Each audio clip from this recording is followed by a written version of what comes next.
Most forms of healthcare is protocol-driven.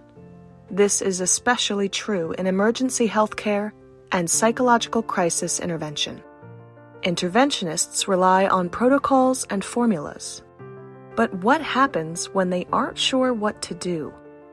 Welcome to the ICISF Quick Tips series. Today's installment is titled, What to Say When You Don't Know What to Say. Dr. Tina Brookes is trained in social work and leadership. She has over 30 years of experience as a teacher, trainer, and compassionate advocate. Dr. Brookes, why crisis intervention?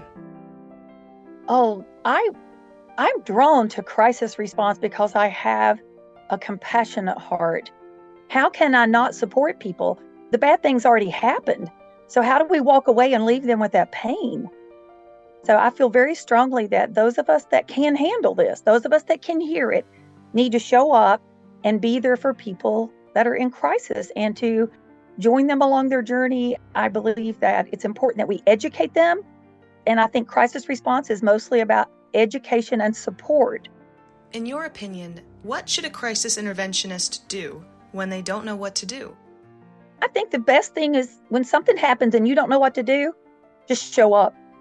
It's very easy to just stay away from people or avoid that person in crisis because you feel awkward and you feel ill-prepared. But it takes courage to show up. Dr. Brookes, what quick tips can you give us? It's important to just relax. You don't have to say the perfect thing because when you're in a crisis, that person is so raw, they can't hear what you say anyway. Really, what they respond to is they sense your heart. They sense your intentions. So show up with compassion and really just relax because you don't have to say anything. Listen. I think it's so important that we listen when people are in crisis. Talking at them is not nearly as important as listening to them. Just tell them, I don't know what to say, but I'm so sorry you're going through this.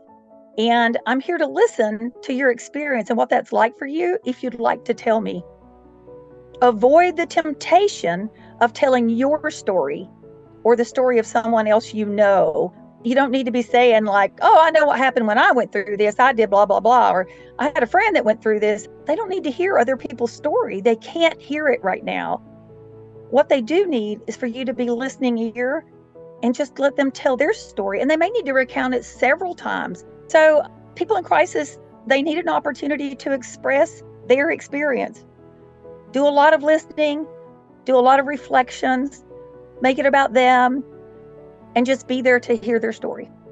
I think it's really important that as students in the beginning, we do need to remember that showing up and listening is the best thing we have to offer.